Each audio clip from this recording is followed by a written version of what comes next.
Estamos celebrando hoy, Domingo de Ramos, el inicio de la Semana Santa. Nos preparamos en esta recta final para vivir este misterio pascual de Cristo y expresamente el Tríodo Pascual, que es la pasión, muerte y resurrección del Señor. Hoy domingo la Iglesia Católica nos ha permitido escuchar la narración de la pasión de nuestro Señor Jesucristo tomada del Evangelio según San Lucas, porque acuérdense que estamos en el ciclo C y este ciclo C lo rige el Evangelio según San Lucas. El ciclo A Mateo, el ciclo B Marcos y el ciclo C Lucas. El siguiente año litúrgico pues, lo va a regir Mateo, el siguiente Marcos, el siguiente Lucas y así sucesivamente hasta que venga nuestro Señor y Salvador Jesucristo por su iglesia. Hoy Domingo de Ramos nosotros hemos escuchado unas lecturas muy bonitas que nos llevan a nosotros a centrarnos en lo que vamos a vivir. Un ejemplo, la primera lectura ha sido tomada del libro del profeta Isaías y nos habla a nosotros del tercer cántico del siervo del Señor. Es una profecía que Isaías, ustedes saben que Isaías en sí pertenece al siglo VIII antes de Cristo, pero el libro del profeta Isaías tiene tres partes: el proto-Isaías, el deutero-Isaías y el tercer Isaías. Hoy hemos escuchado nosotros una parte de este deutero-Isaías y hemos escuchado una parte del cántico del siervo sufriente. Son las profecías de lo que nosotros celebramos aquí en esta Semana Santa.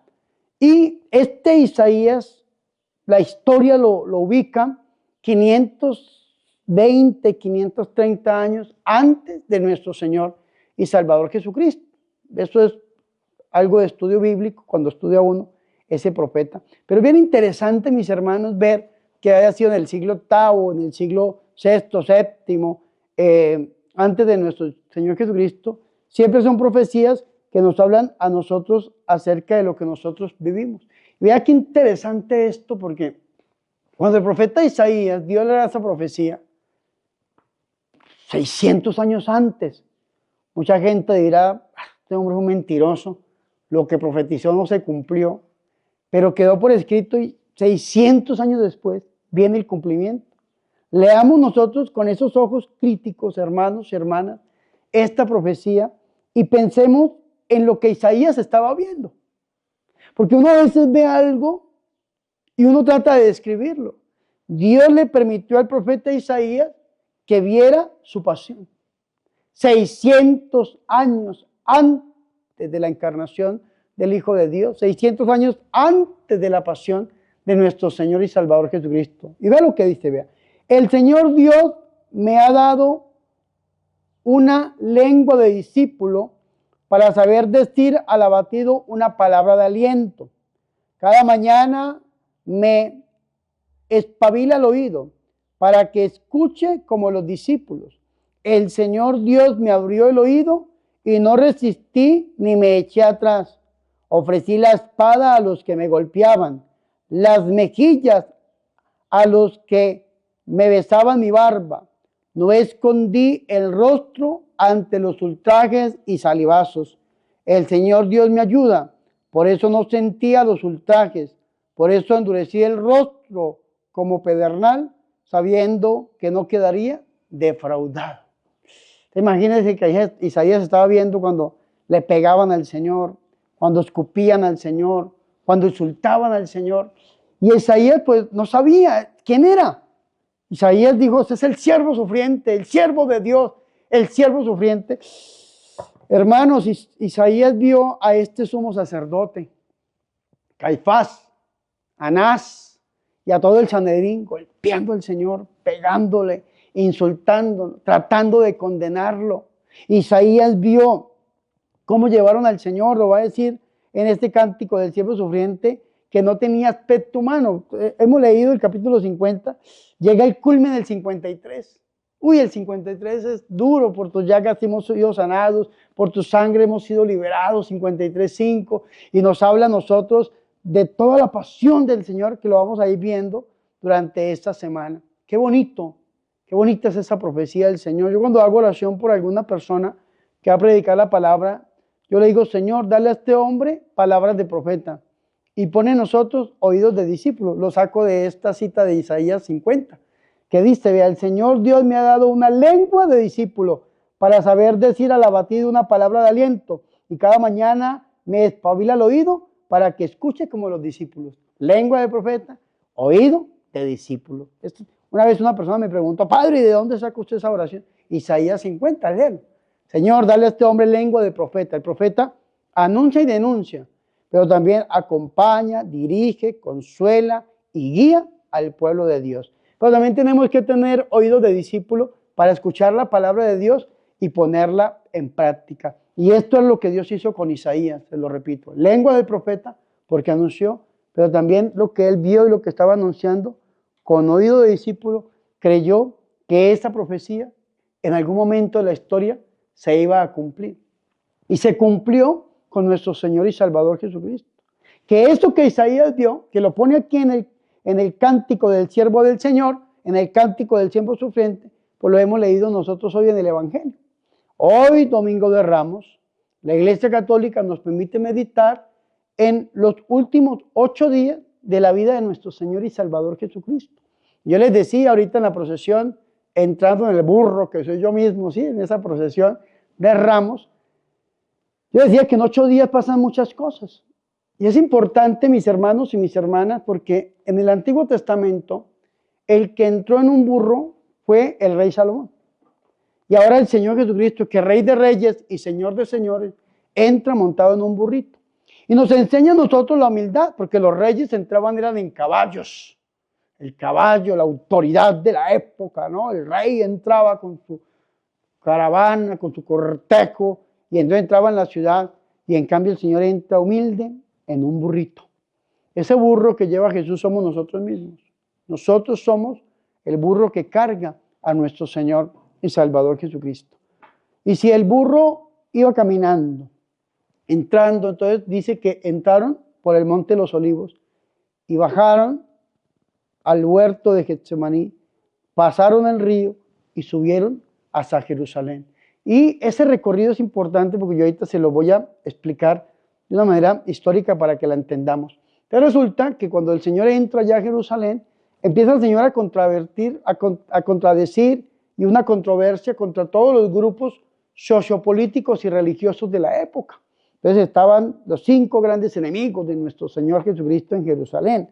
Los primeros enemigos eran los herodianos, los seguidores de Herodes. Y vemos que el Señor se encuentra con Herodes. Herodes era el rey de la época.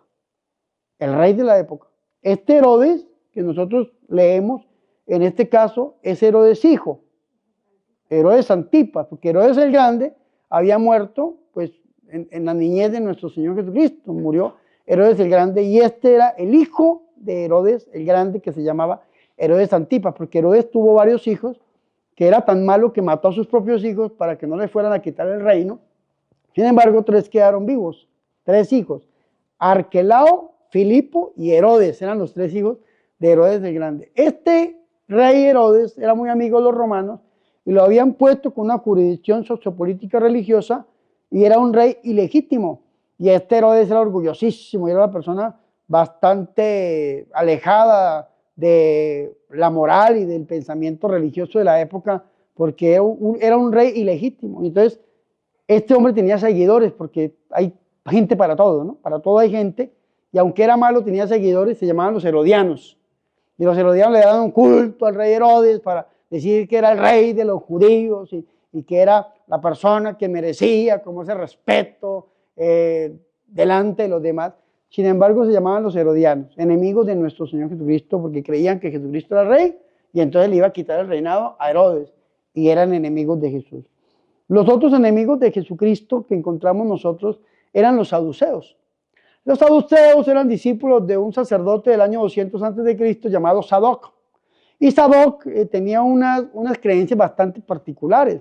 Sadoc solamente creía en el Pentateuco como palabra de Dios, ni los proféticos ni los históricos aceptaban los saduceos, solamente el Pentateuco, Génesis, Éxodo, Levítico, Números y Deuteronomio, solamente aceptaban los 5 primeros libros de la ley.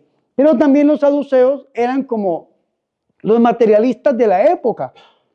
Hoy en día, tanto sacerdote que no cree en la trascendencia. Por ahí hay un filósofo sacerdote llamado Javier Zubiri y dijo una frase que dice: cuando el hombre muere, muere todo, ¿no? Ya no hay nada, no hay resurrección, no hay vida eterna, no hay cielo, no hay nada. Cuando el hombre muere, muere todo. Y esa gente se cree que son los filósofos y los teólogos de punta que niegan totalmente la trascendencia y que niegan totalmente todo lo que es sobrenatural. Pero no se crean tan, ¿cómo le digo yo?, tan exclusivos, porque ya los saduceos antiguos pensaban igual. Eran los materialistas, eran los ateos, negaban el ángel, el demonio, negaban la resurrección, negaban la asistencia del Espíritu, negaban absolutamente todo. Por eso fue que San Pablo se salvó cuando lo iban a condenar. Y San Pablo dijo: hermanos fariseos, yo estoy aquí por mi fe, porque los saduceos que niegan el alma, la resurrección del Espíritu, me quieren condenar por mi fe. Y entonces eso se hizo un problema terrible, porque San Pablo era de la rama de los fariseos. Sin embargo, los saduceos eran enemigos totalmente, pero había un problema, que los saduceos de la época eran los que tenían el poder político, eran los que tenían el poder religioso, eran los sumos sacerdotes. Y es tan interesante porque yo siempre lo digo, la Biblia tiene que decir el sumo sacerdote, pero quedó tanto en la mentalidad del pueblo que decían los sumos sacerdotes, porque habían dos pillos, dos bandidos que se habían arraigado en el poder, Anás y Caifás. Anás era el suegro y Caifás era el yerno, y gobernaba 4 años uno, 4 años otro, 4 años uno, 4 años otro, 4 años uno, 4 años otro, tanto que al final el pueblo dijo: aquí hay dos sumos sacerdotes, dos sumos sacerdotes. Es como si en un país muy pero muy lejano existieran dos presidentes, el presidente y la copresidenta, ¿no? Los dos son presidentes, y en este país hay dos presidentes, porque el poder envicia.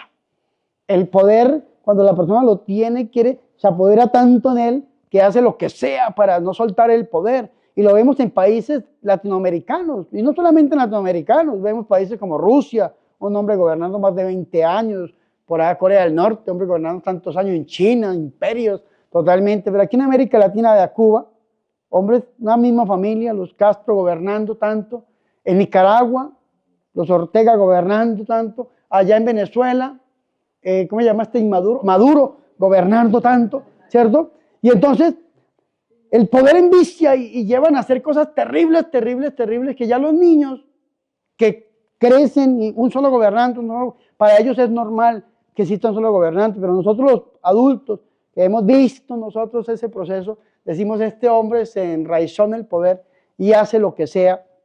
Entonces es en muchos casos una dictadura, ¿no? Un hombre que oprime al pueblo, ¿no? Una tiranía terrible, pero nadie hace nada porque es el presidente y ya nadie lo puede quitar ahí. Era lo mismo en la época de Jesús, los sumos sacerdotes, hombres enraizados en el poder que hacía lo que fuera para no dejarse quitar el poder. Y entonces el Señor es sumo eterno sacerdote, y estos hombres querían matar a Jesús para no perder su poder, y entonces buscaban todo para matarlo, todo. Gente que hablaba mal, eran testimonios falsos, personas que testimoniaban de una manera falsa, palabras, seguían a Jesús, lo seguían, tal vez escribiendo: este dijo esto, por eso dice: este hombre dijo que no le pagaran tributo al César. El Señor nunca dijo esto, dijo: a Dios lo que es de Dios y al César lo que es del César. Este hombre dijo que destruiría el templo y en 3 días lo reconstruiría.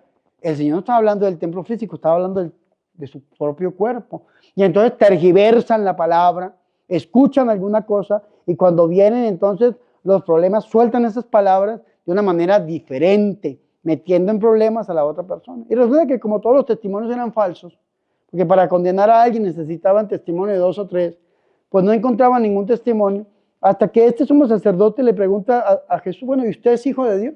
¿Qué significa que sea hijo de Dios? ¿Qué es Dios? ¿Qué es el Mesías? El que haya de venir, el profetizado desde el Antiguo Testamento. Y Jesucristo le dijo: ustedes lo dicen, yo soy. Y entonces, en la época de Jesús, 3 pecados acarreaban muerte. El primer pecado, la idolatría, por eso lo acusaban de brujo y de muchas cosas a Jesús, porque estaban buscando la muerte. Cuando dicen los fariseos: este hombre expulsa a los demonios con el poder de los demonios, lo están acusando de brujo, lo están acusando de idolatría y lo querían matar por eso. No pudieron de ninguna manera. Otro pecado que acarreaba muerte, el adulterio.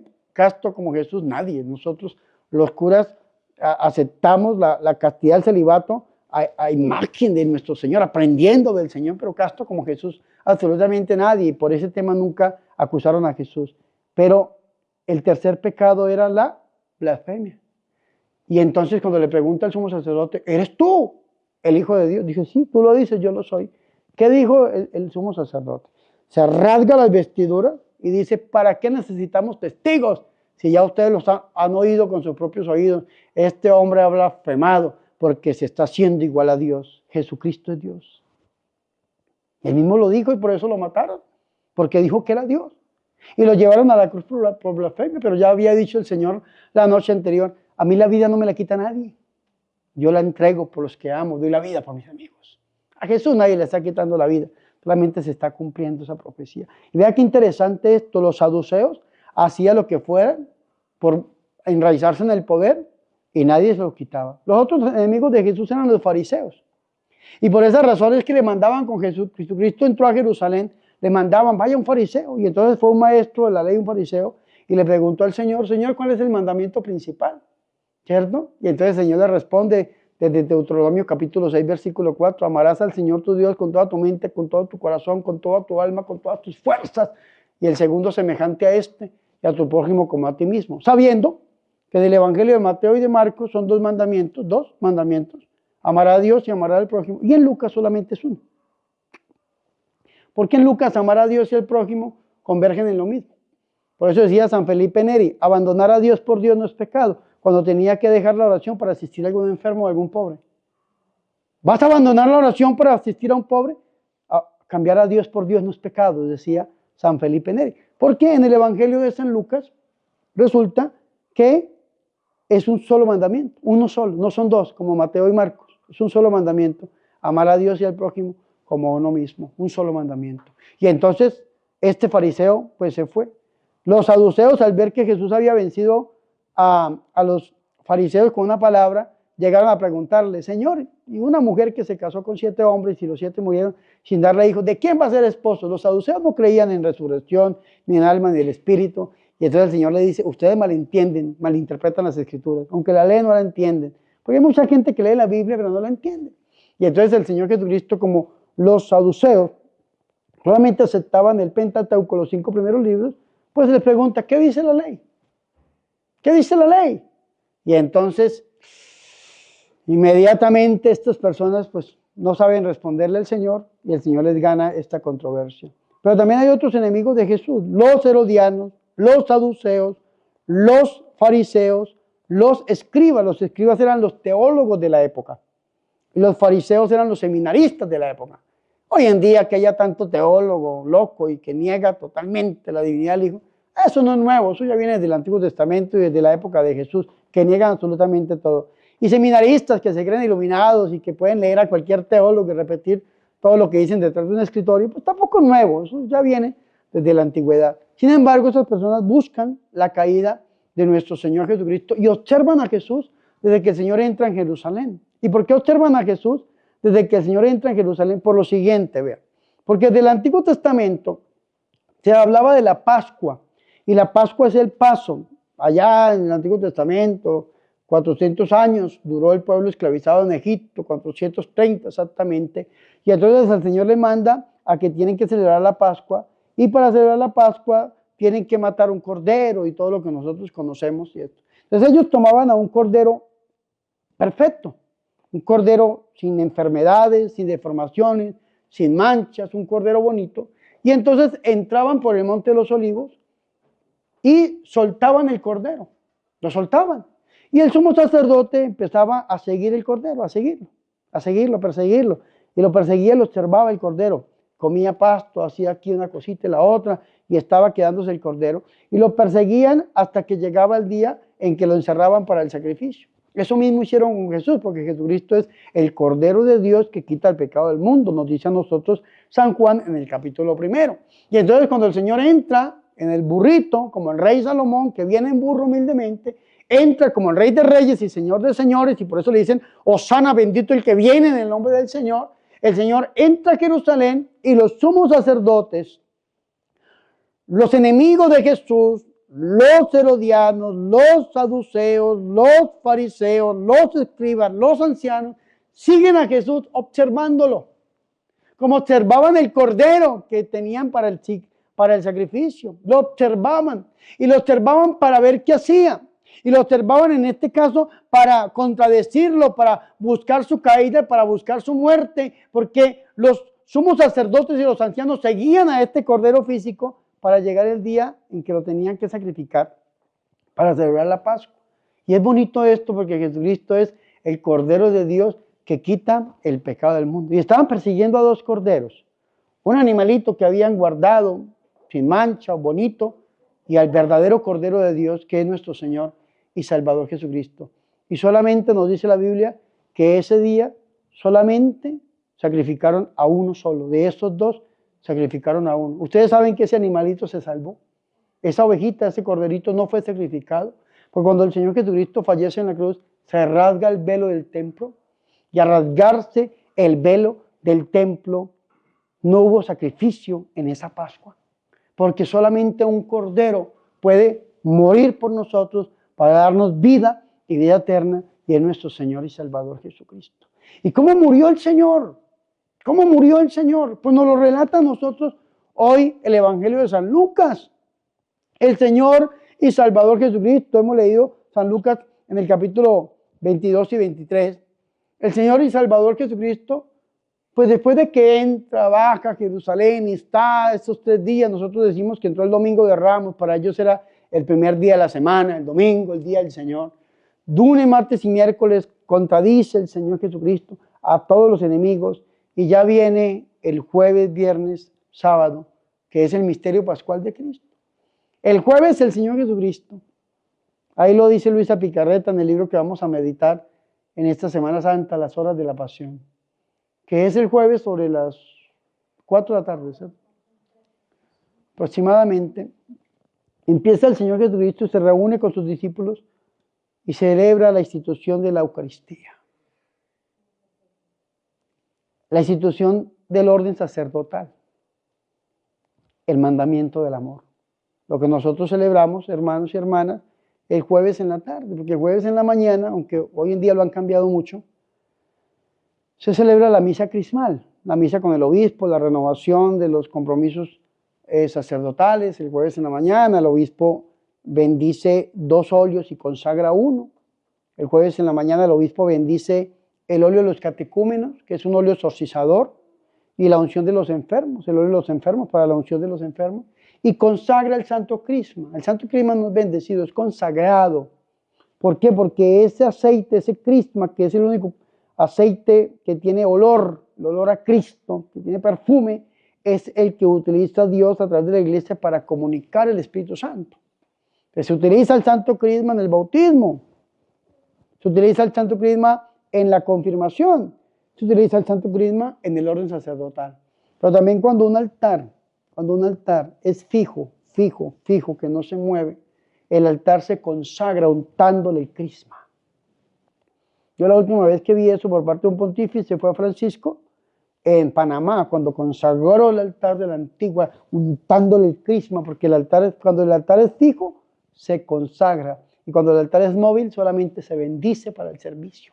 Para que ustedes entiendan. Cuando es fijo, que no se mueve, por lo general es una sola pieza en piedra, en mármol. Cuando es fijo, que no se mueve, se consagra. ¿Y cómo se consagra? Untándole el crisma. El mismo crisma que comunica el Espíritu Santo. Entonces, en la mañana el obispo con los sacerdotes renuevan sus compromisos sacerdotales, bendice 2 óleos, el de los catecúmenos y el de los enfermos, y consagran el santo crisma, lo que se conoce como la misa crismal, ¿no?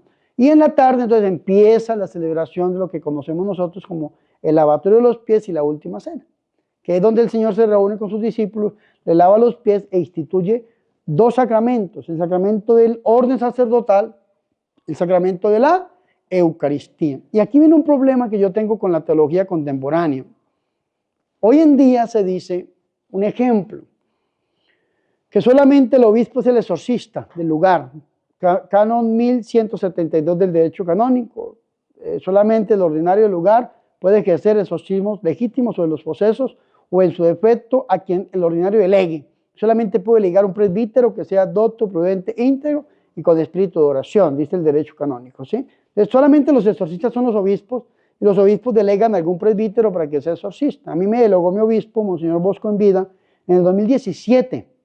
Yo tenía un caso de exorcismo y ya había pasado por el psicólogo, por el psiquiatra, era un caso bastante especial, y le pedí el permiso yo, Monseñor, ¿usted me puede dar un permiso expreso y especial para yo poder rezar un exorcismo? Y el obispo me dijo, no solamente le voy a dar el permiso para que rece uno, sino que lo voy a nombrar con decreto como exorcista, y pues gracias al Señor, yo fui nombrado en el 2017 como obispo. Pues es un permiso, el exorcismo es un permiso que se da y se quita, pues yo lo ejercí hasta que Monseñor Bosco estuvo en vida, y ya después dejé de ejercerlo como exorcista nombrado con decreto. Entonces resulta, mis hermanos y mis hermanas, que yo acá tengo un problema, porque la Iglesia Católica hoy le dice a usted, es que solamente el obispo es el exorcista, porque el Señor le entrega a los apóstoles la función de exorcizar en San Lucas capítulo 9 y San Mateo capítulo 10, y solamente, perdón, San Mateo capítulo 10 y Lucas capítulo 9, y solamente le da este poder a los discípulos, a los apóstoles, y en los apóstoles vemos a los obispos. Y entonces, como el Señor solamente se lo da a los apóstoles, no se lo da a los discípulos, entonces los laicos no pueden exorcizar, solamente los obispos. Y yo tengo un problema con esa visión teológica contemporánea de la Iglesia Católica.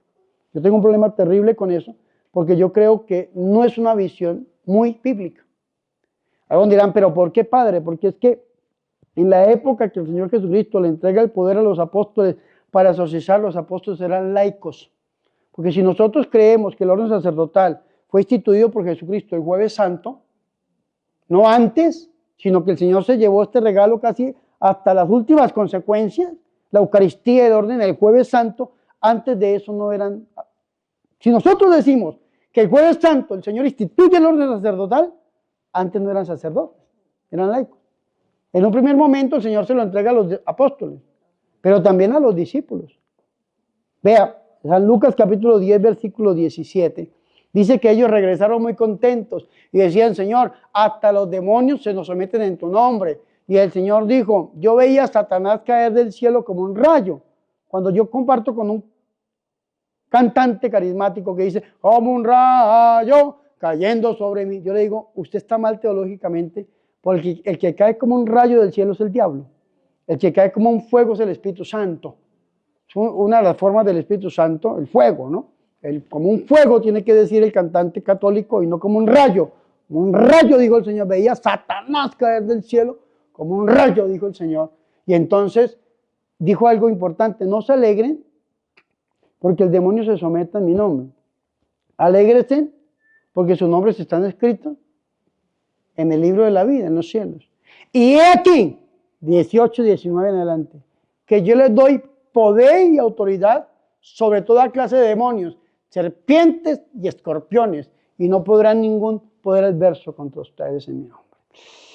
Uy, qué cosa tan bonita. El Señor ahí a los laicos les da el poder de liberación, de exorcismo.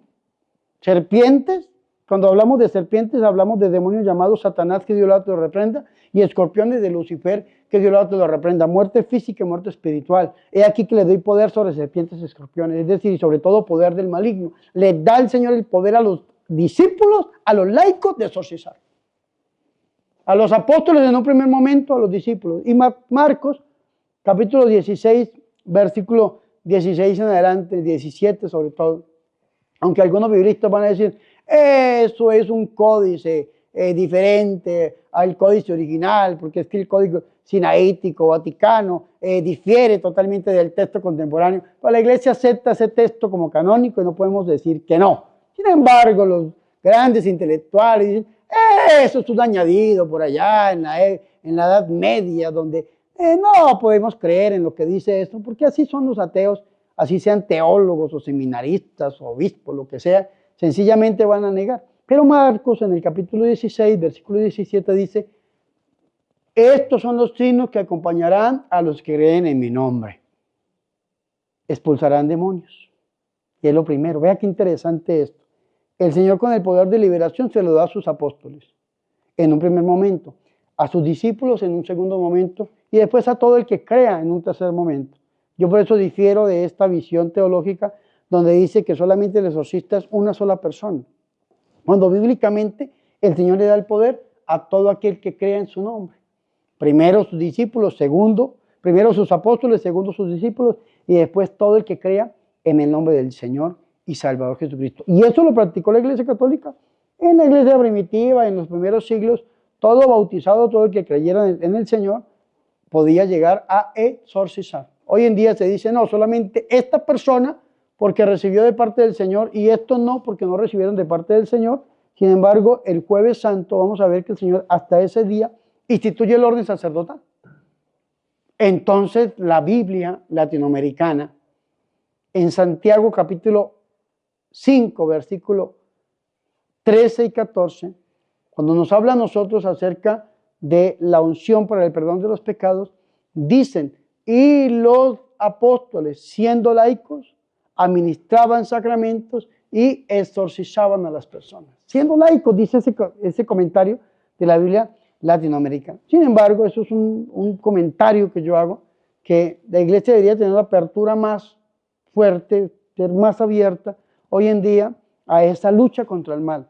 Porque las personas no están encontrando una ayuda idónea por parte de la iglesia, una respuesta a ese problema tan terrible que es el ataque espiritual, y como no encuentran una ayuda, una acogida por parte de la iglesia, pues la gente se está yendo a cultos protestantes, la gente está yendo donde brujos, donde brujas, hechiceros, se está yendo donde espiritistas, porque la gente necesita una liberación. O es tan terrible hoy en día ver tantas iglesias con denominación católica independiente.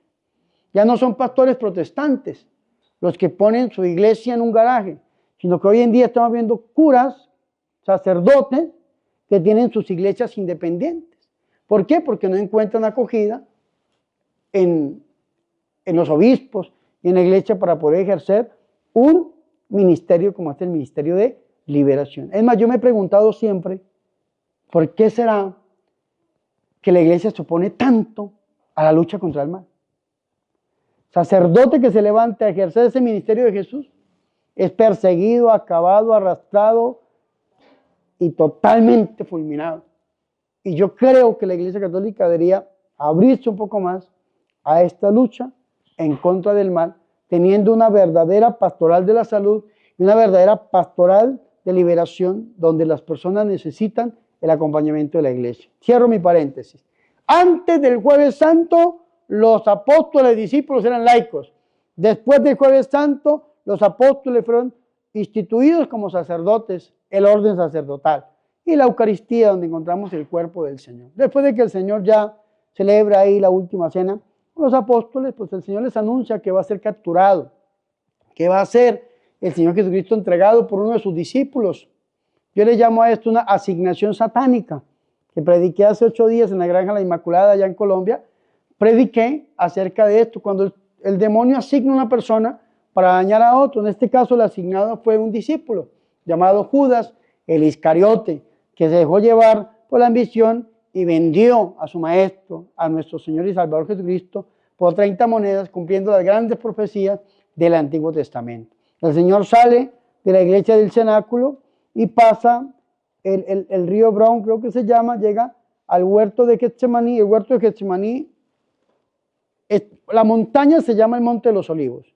Y abajo de la montaña, la misma montaña de los Olivos, está un huerto, que es el huerto de Getsemaní. Debajo del Monte de los Olivos, al frente del río Hebrón, del muro donde quedaba la explanada del templo de Salomón, abajo. El Señor sale entonces del monte Sión, donde queda la iglesia del cenáculo, baja el Señor del monte Sión, camina hacia el templo, sale de la muralla, pasa el río y llega allí al huerto de los Olivos, donde estaba el huerto de Getsemaní, donde estaba acostumbrado el Señor a quedarse allí con sus amigos, porque el Señor en Jerusalén no tenía casa. Cuando el Señor se quedaba en Jerusalén, se quedaba en Betania, cerca de Betania, detrás del Monte de los Olivos quedaba Betania, donde vivía Lázaro, Marta y María. Cuando ya el Señor no se quedaba en Betania, se iba a Ain Karim, donde vivía ya Juan Bautista, su mamá, Isabel y su papá, Zacarías, ¿cierto? Los padres del Bautista. Entonces se iba a Ain Karim, donde llegó la Virgen María. Por lo general, cuando el Señor no se quedaba en Ain Karim o se quedaba en Betania, pues el Señor se quedaba en el huerto de los olivos a dormir ahí y a catequizar a sus apóstoles. Ahí estaba acostumbrado el Señor a quedarse cuando llega su discípulo llamado Judas, que había sido asignado por el demonio para meterse en los 12 y llega a vender al Señor. ¿Y cómo lo venden? Pues le dice al sumo sacerdote Caifás, vamos, envía tu ejército y al que yo le dé un beso, pues ese es mi maestro. Cuando lo besa, bueno, aquí le dice Judas, con un beso vendes a tu maestro, pero creo que es el Evangelio de Juan, dice amigo, y con un beso vendes a tu amigo. Qué terrible esta palabra. Sin embargo, le echan mano al Señor, lo capturan y empieza todo el tema de la pasión del Señor. Todo, ahorita este jueves y viernes vamos a meditar sobre esto.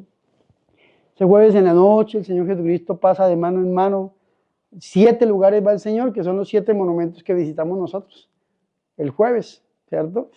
Qué cosa tan terrible, pasa de mano en mano, juzgado aquí, juzgado allá, lo llevan donde Caifás, lo manda donde Anás, lo vuelve donde Pilato, lo manda donde Herodes, lo vuelve aquí, lo mandan allá, y el Señor buscando la muerte y no pueden encontrar nada para llegar a la muerte del Señor hasta que lo acusan de blasfemia, y entonces Pilato extrañamente, porque nosotros tenemos una visión bonita de Pilato, ¿cierto? Digamos, uno ve aquí y dice, ay, pobrecito Pilato, intentó salvar al Señor, pero hay un historiador que se llama Flavio Josefo, que tiene un libro que se llama Antigüedad de Judías, donde habla sobre Pilato y dice que esa era la encarnación del mal.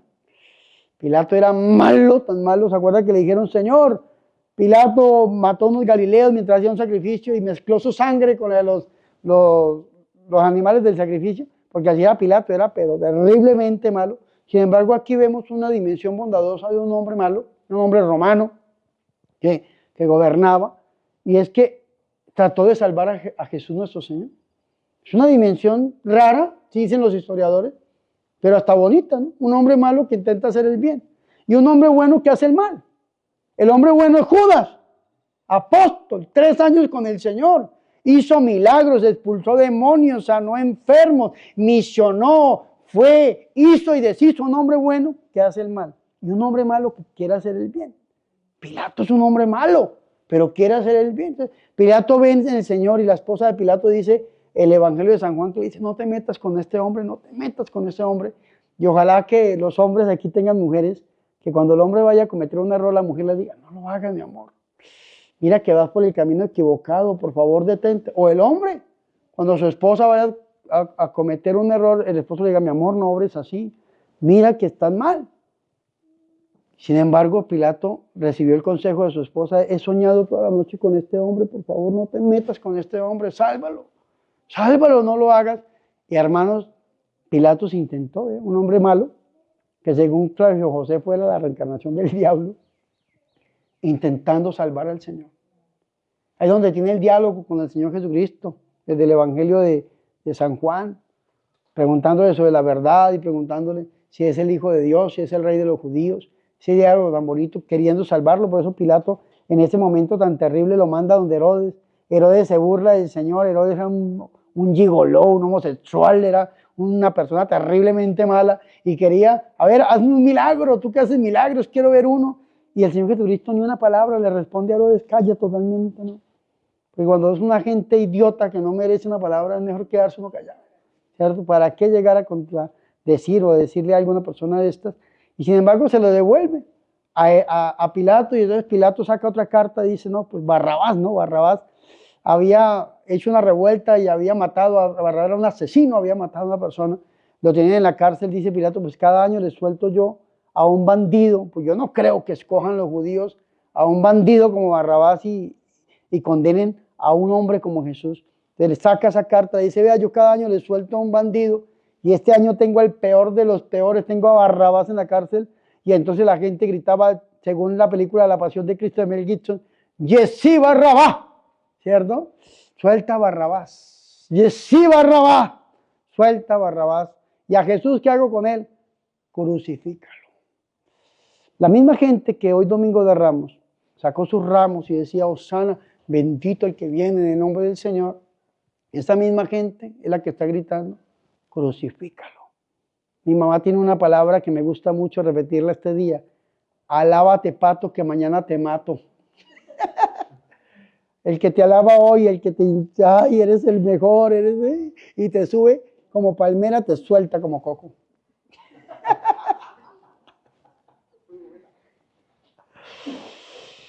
Entonces esa misma gente que te dice, que te impulse, te sube por allá en el tercer cielo. Pero es tan terrible esto, y buscando la divina voluntad del Señor, lo vamos a leer en el libro de Luisa Picarreta, que la misma Virgen María gritó, crucifícalo. Los ángeles del cielo decían, crucifícalo. Eso es algo que lo puede entender solamente Dios. Los ángeles del cielo decían, crucifícalo. La Virgen María. ¿Por qué no se enloqueció la Virgen María cuando su Hijo Jesucristo estaba ahí siendo crucificado y ella misma decía con los demás, con la turba mala y con la gente? Crucifícalo, porque ya estaba regida la divina voluntad, era la voluntad de Dios, porque tanto amó el Padre a los hombres que entregó a su Hijo Jesús a una muerte de cruz. Es el cántico a los Filipenses, la segunda lectura de hoy. La voy a leer para que ustedes entiendan esto. Está regido uno a la voluntad de Dios. Esta es la voluntad de Dios. Vea, dice, vea. Cristo Jesús, siendo de condición divina, siendo Dios, no retuvo ávidamente el ser igual a Dios. Al contrario, se despojó de sí mismo, tomando condición de esclavo, hecho semejante a los hombres. La palabra en griego es anonadó. Anonadar significa rebajarse. La máxima humillación, ¿no? Un oprobio, una humillación total. Hay algún teólogo, que no me acuerdo ahorita el nombre de él, perdónenme, pero traduce esta palabra anonadarse como estiércol. El Señor se volvió estiércol, se volvió una nada, lo mínimo que pudo haber hecho Dios para salvar al hombre. Se bajó hasta la miseria total. Se rebajó haciéndose hombre. Y no solamente se rebajó eso, sino que dice, y así, reconocido como hombre por su presencia, se humilló. Asimismo, hecho obediente hasta la muerte, y una muerte en la cruz. O sea, anonadarse fue lo peor, ¿no? El Señor se baja hasta entregarse en lo peor que era la cruz. Era la peor humillación, lo peor de lo peor. Era la maldición de los malditos, era el signo de abandono total. La cruz era signo de muerte en la época, y el Señor se baja hasta subirse a una cruz. Por eso Dios lo exaltó sobre todo, le concedió el nombre, sobre todo nombre, de modo que al nombre de Jesús toda rodilla se doble en el cielo, en la tierra y aún en los abismos, y toda lengua proclame, Jesucristo es Señor, para la gloria de Dios Padre. Por eso la Virgencita María, que estaba regida a la divina voluntad, y siempre lo ha estado, dijo también, crucifícalo, porque era la obediencia de Dios, la obediencia de Dios. Bueno, ya ustedes saben la historia. Pilato dice, no lo voy a crucificar, lo voy a azotar para el escarmiento. Lo manda a azotar y eran 40 azotes menos uno. El castigo era 40 azotes menos uno. Eran 39 azotes. San Pablo sufrió 3 veces esos azotes. 40 azotes menos uno.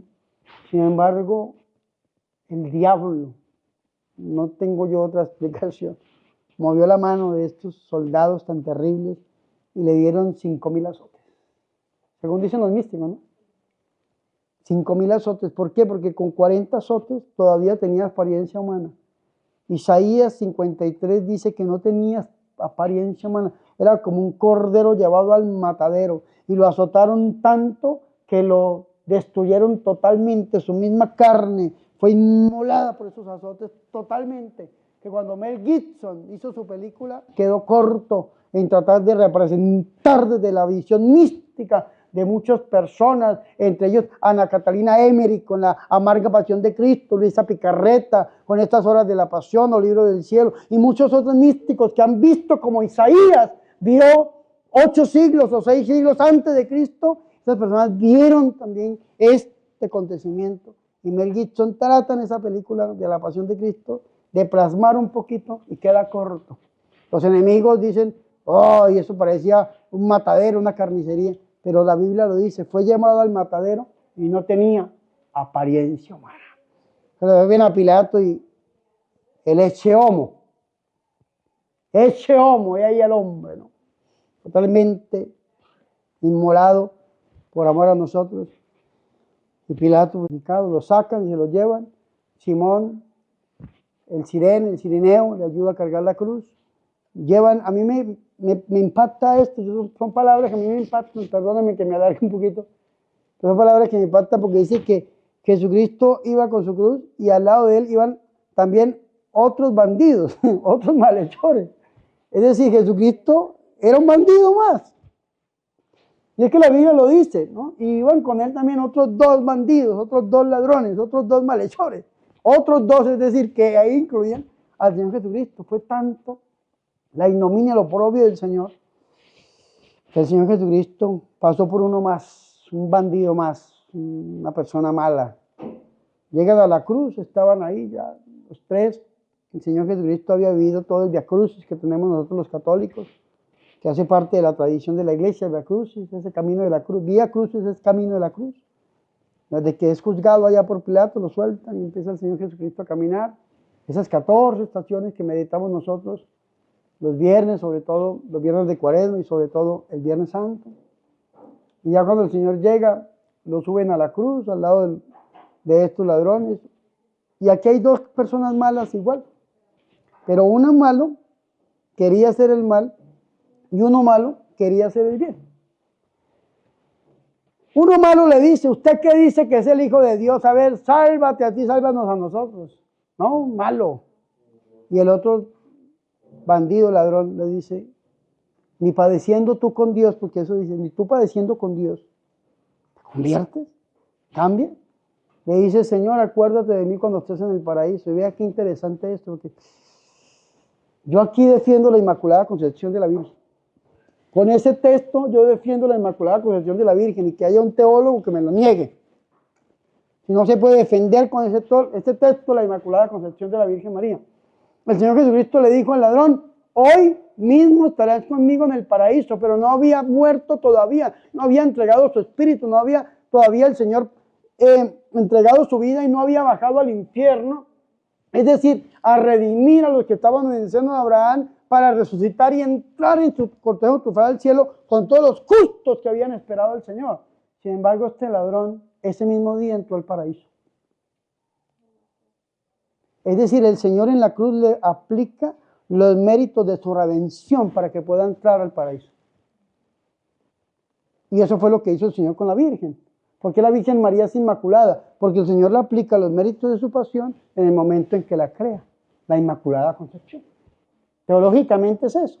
Los méritos redentores de la pasión de Cristo se los aplica a su mamá el día que la creó, por la misión que tiene para ella.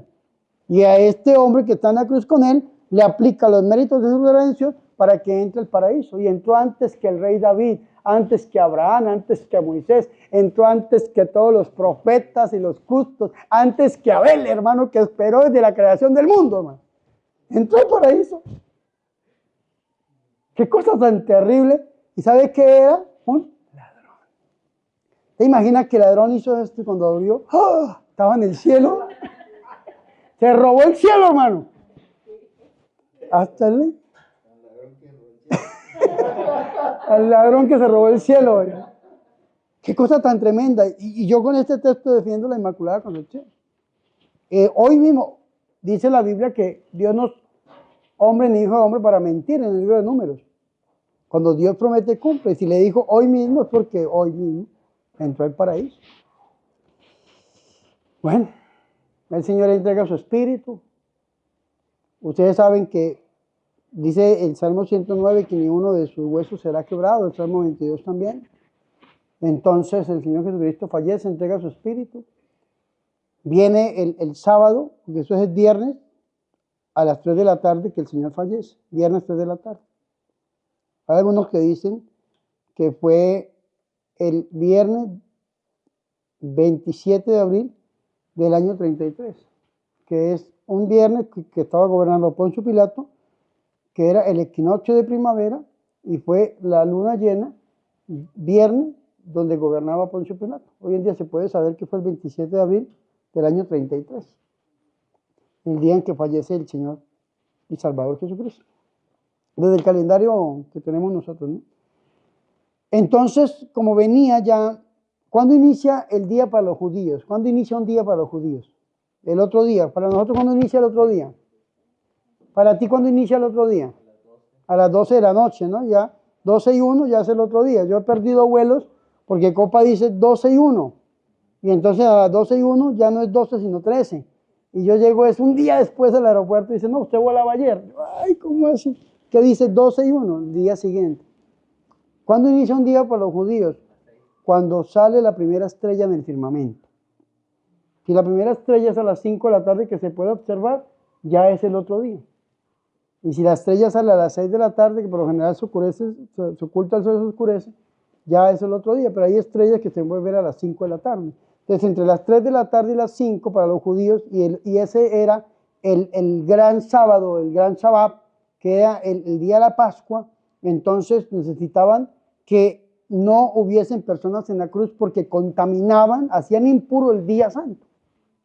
Entonces, por esa razón es que los soldados romanos recibieron la orden de mátenlos. ¿Y cómo los matan? Pues parte de las piernas para que al descolgarse ellos mismos se asfixien y mueran ahogados. Y entonces fueron y ¡pum! Le rompieron las piernas al primero, ¡pum! Le rompieron las piernas al segundo. Y cuando llegaron de Jesús, Jesús ya estaba muerto, ya había fallecido, había entregado su espíritu. Y entonces, ¿qué hicieron los soldados para corroborar que el Señor estaba muerto? ¿Qué hicieron? ¿La lanza de quién? De Longino, se dice, ¿no? Era el soldado, ¿cierto? Agarró la lanza y llegó, atravesó el costado del Señor. Y dice que del costado del Señor salió sangre y agua. Es decir, eso es un milagro, que el Señor haya sobrevivido hasta ese momento, porque había perdido hasta la última gota de sangre que había derramado por la humanidad. Y agua, pero en la sangre y agua vemos los sacramentos del bautismo y de la Eucaristía. Sangre y agua, brotado del costado de Jesús. Pero místicamente podemos ver, los que somos devotos al Sagrado Corazón de Jesús, que la punta de esa lanza llega hasta el corazón del Señor. Atraviesa totalmente el costado. Por eso cuando usted tenga un Cristo que usted tenga en su casa, si el Cristo tiene los ojos abiertos y no tiene la herida, ni la cabeza agachadita, es porque todavía está vivo. Pero si el Cristo tiene los ojos abiertos y tiene la herida, no es teológico, no es teología. Tiene que tener la llaga y estar fallecido para poder nosotros darle un culto a la pasión del Señor a través de ese signo de la cruz. Pero si tiene los ojos abiertos y la llaga, no es teológico. Si tiene la llaga, tiene que estar muerto. Y si está vivo, no tiene que tener la llaga. ¿Sí me hago entender o no? Para que lo tengamos en cuenta. Los que compramos Cristo, si tenemos... Yo tengo una pelea terrible con un sacerdote ahorita a través del TikTok, porque hay una cruz que no es una cruz, sino una escuadra, y hay una imagen del Señor que no es un señor, sino una serpiente. Y eso es un sincretismo religioso, y nos hicieron un golazo nosotros. Entonces salió un cura aquí de México, volviendo una miseria a mí por internet, y le tengo ya el estudio teológico, histórico, para demostrarle de que eso es un sincretismo religioso. Entonces me dicen, no, hay que darle culto, porque no sabemos la intención del artista. Bueno, aquí en México, en Guadalajara, tienen el sincretismo donde mezclan a la Virgen María con la muerte. Entonces vaya a darle culto. Véngase de México, padrecito, y dele culto ahí a esa imagen. ¿Por qué? Porque no sabemos la intención del artista. Entonces, como yo no sé la intención del artista, pues le puedo dar culto a cualquier cosa. No, señores y señoras. Nosotros tenemos que ser muy puntuales en la iconografía religiosa. Y la Iglesia Católica hasta el momento dice que un crucifijo que tenga la llaga tiene que estar fallecido el Señor. Y si no tiene la llaga, el Señor tiene que estar vivo todavía en la cruz. Pero si tiene la llaga y los ojos abiertos, no es teología. Y no se le puede utilizar. Fue lo que me enseñaron a mí en el seminario. Y es lógico, ¿sí? Pero bueno, el Longino entonces atraviesa la lanza al Señor, sale el costado, sale sangre y agua, reconoce a este soldado romano, diciendo, verdaderamente este es hijo de Dios. Y si ustedes no lo saben, es un santo en la iglesia, San Longino. Y en estos días en Roma tenían la lanza de San Longino. Ahí ustedes que van a ir a Europa, tenían la lanza ahí expuesta en el Vaticano la lanza de este soldado romano. ¿Sí me hago entender? Entonces, para que no hiciera impuro, el cuerpo de Jesús era impuro. Gálatas 3:13, maldito el que cuelga en un madero, era un maldito en el madero. Qué cosa tan terrible. Para que este hombre que era maldito para los judíos no maldijera y contaminara el día santo que iniciaba muy corto, entonces tenían que deshacerse de él.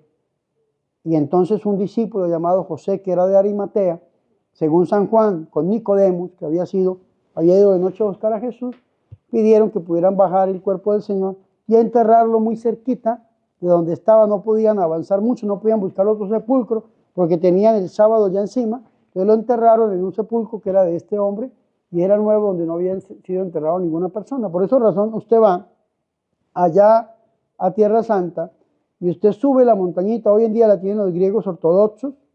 En la iglesia del Santo Sepulcro, una iglesia grande,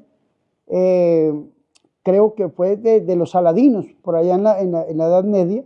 Él construyó una sola iglesia y repartió a dedo ese misterio. Nosotros los católicos tenemos el altar de la resurrección. Los armenos y coptos tienen otro pedacito. Pues los ortodoxos, que eran los que más quería este musulmán de los Saladinos, le entregó lo que se llamaba el Gólgota, la piedra de la unción, el acaistó donde estaba parada la Virgen y el Santo Sepulcro. Eso hace parte de toda la dominación ortodoxa. Entonces usted llega ahí, están los ortodoxos, está el lugar de la crucifixión, debajo hay una pila, así una piedra bien lisa, porque de tanto tocar a la gente lisa, donde fue ungido el Señor. Hay una casita hacia el frente donde la Virgen María estaba parada viendo cómo crucificaban a su hijo, y al lado está lo que se conoce como el Santo Sepulcro, la iglesia del Santo Sepulcro, donde está la piedra donde fue puesto nuestro Señor y Salvador Jesucristo. Todo queda así, a la distancia de la mirada, muy cerquita todo, y uno dice, pero ¿por qué así lo crucificaron aquí, lo enterraron ahí mismo? ¿Por qué? Porque no podían avanzar mucho, porque tenían el día sábado, el día santo, muy cerquita, pero ese día los judíos no pudieron celebrar la Pascua. ¿Por qué? Porque cuando el Señor Jesucristo muere, el velo del templo se rasga, y al rasgarse el velo del templo, es decir, el santo santorum, el lugar santísimo, pues quedó expuesto. Y solamente a ese lugar podía entrar el sumo sacerdote una vez al año, que era el año de la gran expiación, el año del gran perdón, que hoy se celebra sobre finales de septiembre y octubre, y ahí fue roto la vela del templo, entonces la gente no podía entrar, y ese día no hubo sacrificio, porque ya hubo un cordero que murió, que es el Cordero de Dios que quita el pecado del mundo. Entonces, después de que entierran al Señor, se van a descansar y esperan la resurrección del Señor, que ya sabemos nosotros que el Señor Jesucristo resucitó. Por eso hoy en día hay muchos teólogos locos, ateos, que están buscando los huesos de Jesús. Y unos cada ratico historichando y dicen, ay, Dios mío, Jesús de mi vida, pobrecitos. Todavía buscando los huesos de Jesús. Jesucristo dejó la tumba vacía, Jesucristo resucitó.